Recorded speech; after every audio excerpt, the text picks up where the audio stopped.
John 18.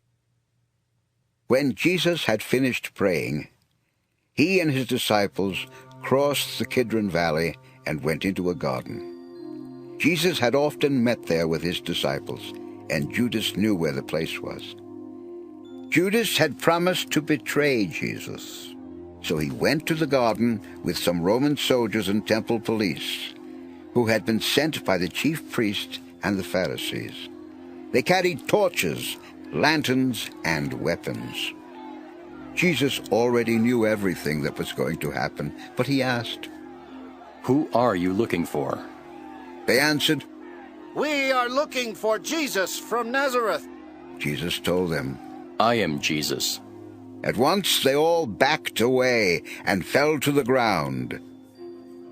Jesus again asked, "Who are you looking for?" "We are looking for Jesus from Nazareth." They answered. This time Jesus replied, "I have already told you that I am Jesus. If I am the one you are looking for, let these others go. Then everything will happen just as the scriptures say. I did not lose anyone you gave me." Simon Peter had brought along a sword. He now pulled it out and struck at the servant of the high priest.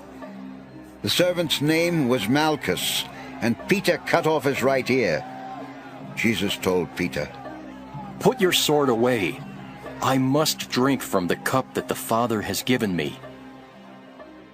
The Roman officer and his men, together with the temple police, arrested Jesus and tied him up.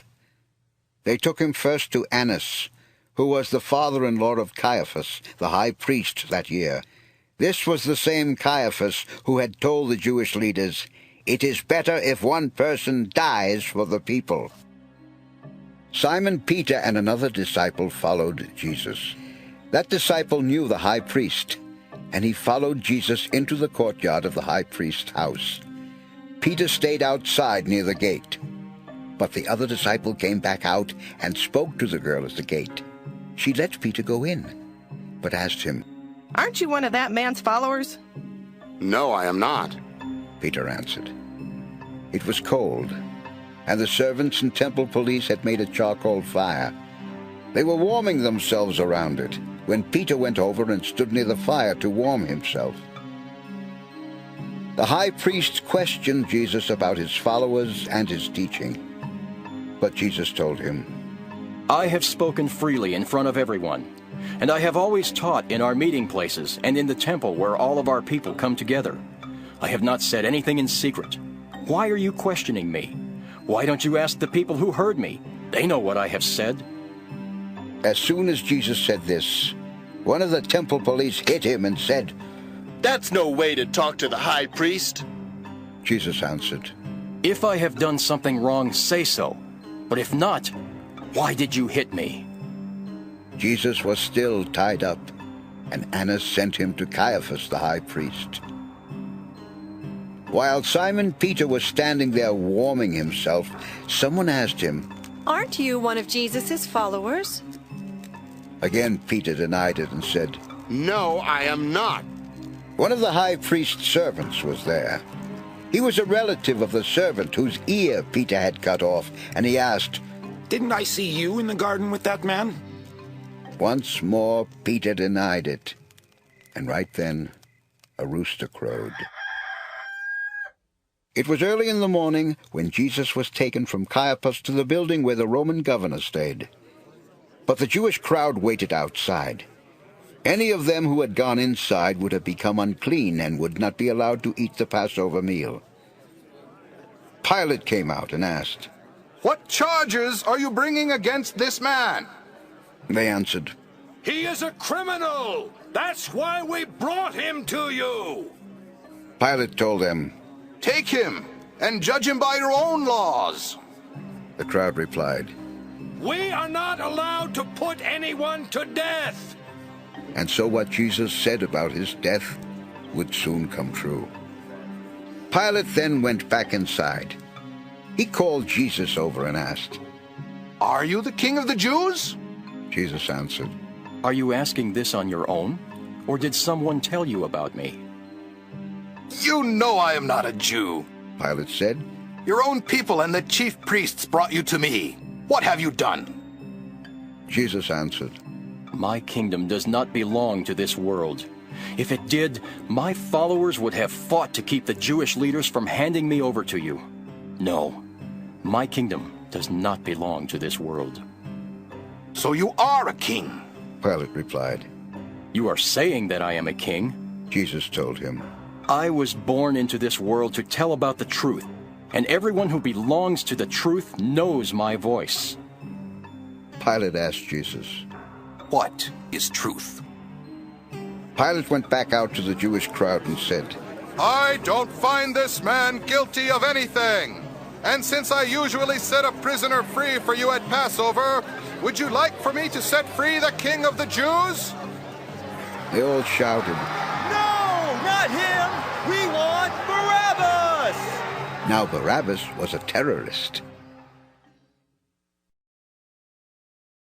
John 19. Pilate gave orders for Jesus to be beaten with a whip. The soldiers made a crown out of thorn branches and put it on Jesus. Then they put a purple robe on him. They came up to him and said, Hey, you king of the Jews! They also hit him with their fists. Once again Pilate went out to the crowd. This time he said, I will have Jesus brought out to you again. Then you can see for yourselves that I have not found him guilty.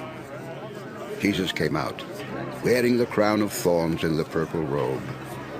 Pilate said, Here is the man. When the chief priests and the temple police saw him, they yelled, Nail him to a cross! Nail him to a cross! Pilate told them, You take him and nail him to a cross. I don't find him guilty of anything. The crowd replied, He claimed to be the Son of God. Our Jewish law says that he must be put to death.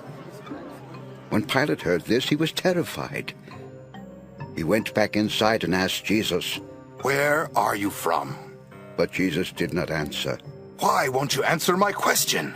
Pilate asked.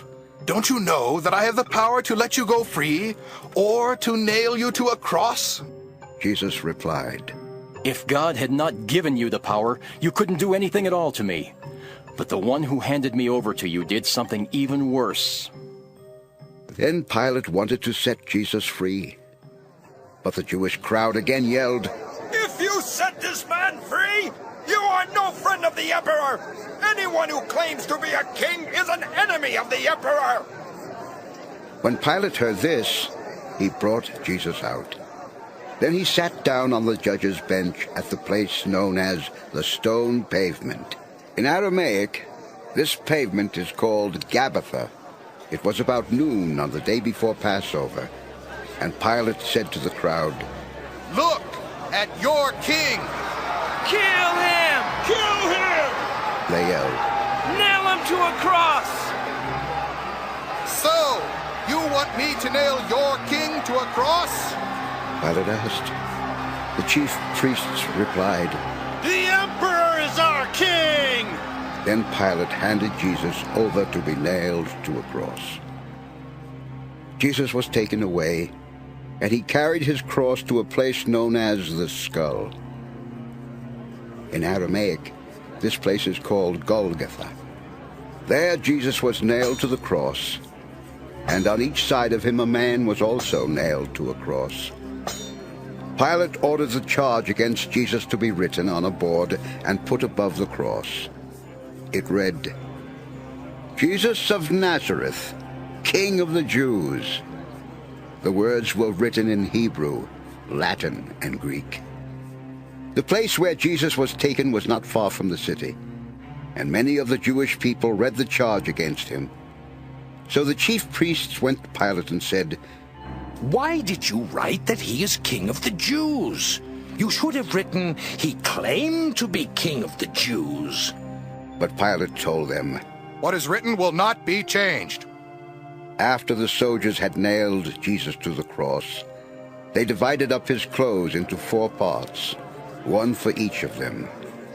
But his outer garment was made from a single piece of cloth, and it did not have any seams. The soldiers said to each other, "Let's not rip it apart. We'll gamble to see who gets it." This happened so that the scriptures would come true, which say, "They divided up my clothes and gambled for my garments." The soldiers then did what they had decided.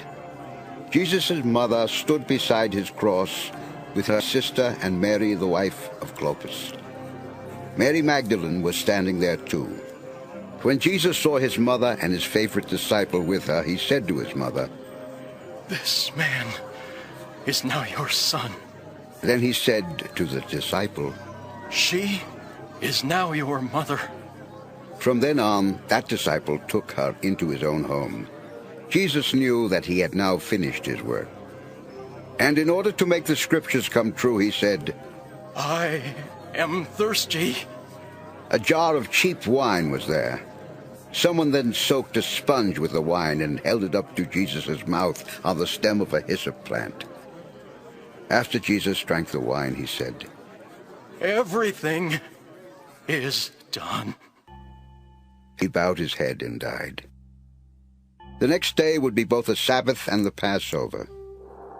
It was a special day for the Jewish people, and they did not want the bodies to stay on the crosses during that day. So they asked Pilate to break the men's legs and take their bodies down.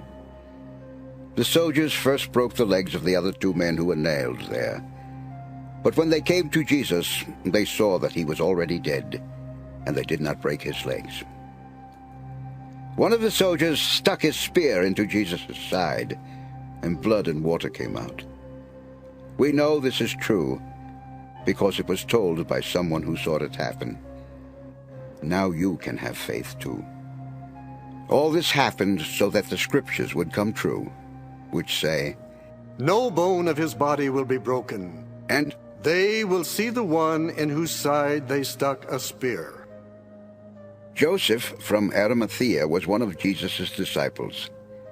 He had kept it secret, though, because he was afraid of the Jewish leaders. But now he asked Pilate to let him have Jesus' body. Pilate gave him permission, and Joseph took it down from the cross.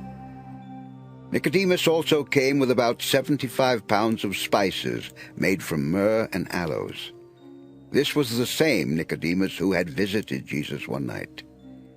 The two men wrapped the body in a linen cloth, together with the spices, which was how the Jewish people buried their dead. In the place where Jesus had been nailed to a cross, there was a garden with a tomb that had never been used. The tomb was nearby, and since it was the time to prepare for the Sabbath, they were in a hurry to put Jesus' body there. John 20. On Sunday morning, while it was still dark, Mary Magdalene went to the tomb and saw that the stone had been rolled away from the entrance. She ran to Simon Peter and to Jesus' favorite disciple and said, "They have taken the Lord from the tomb. We don't know where they have put him." Peter and the other disciple started for the tomb. They ran side by side until the other disciple ran faster than Peter and got there first. He bent over and saw the strips of linen cloth lying inside the tomb, but he did not go in. When Simon Peter got there, he went into the tomb and saw the strips of cloth. He also saw the piece of cloth that had been used to cover Jesus' face. It was rolled up and in a place by itself. The disciple who got there first then went into the tomb, and when he saw it, he believed. At that time, Peter and the other disciple did not know that the scriptures said Jesus would rise to life. So the two of them went back to the other disciples. Mary Magdalene stood crying outside the tomb. She was still weeping when she stooped down and saw two angels inside. They were dressed in white and were sitting where Jesus' body had been. One was at the head and the other was at the foot. The angels asked Mary, "Why are you crying?" She answered, "They have taken away my Lord's body. I don't know where they have put him." As soon as Mary said this, she turned around and saw Jesus standing there, but she did not know who he was. Jesus asked her, "Why are you crying? Who are you looking for? She thought he was the gardener and said, Sir, if you have taken his body away, please tell me so I can go and get him. Then Jesus said to her, Mary. She turned and said to him, Rabboni. The Aramaic word Rabboni means teacher. Jesus told her, Don't hold on to me. I have not yet gone to the Father. But tell my disciples that I am going to the one who is my Father and my God, as well as your Father and your God. Mary Magdalene then went and told the disciples that she had seen the Lord. She also told them what he had said to her. The disciples were afraid of the Jewish leaders, and on the evening of that same Sunday they locked themselves in a room. Suddenly, Jesus appeared in the middle of the group. He greeted them and showed them his hands and his side. When the disciples saw the Lord, they became very happy. After Jesus had greeted them again, he said, I am sending you, just as the Father has sent me. Then he breathed on them and said, Receive the Holy Spirit. If you forgive anyone's sins, they will be forgiven. But if you don't forgive their sins, they will not be forgiven. Although Thomas the twin was one of the 12 disciples, he was not with the others when Jesus appeared to them. So they told him, We have seen the Lord! But Thomas said, First, I must see the nail scars in his hands, and touch them with my finger. I must put my hand where the spear went into his side. I won't believe unless I do this. A week later, the disciples were together again. This time Thomas was with them. Jesus came in while the doors were still locked and stood in the middle of the group. He greeted his disciples and said to Thomas, Put your finger here and look at my hands. Put your hand into my side. Stop doubting and have faith. Thomas replied, You are my Lord and my God. Jesus said, Thomas, do you have faith because you have seen me? The people who have faith in me without seeing me are the ones who are really blessed. Jesus worked many other miracles for his disciples, and not all of them are written in this book. But these are written so that you will put your faith in Jesus as the Messiah and the Son of God. If you have faith in him, you will have true life.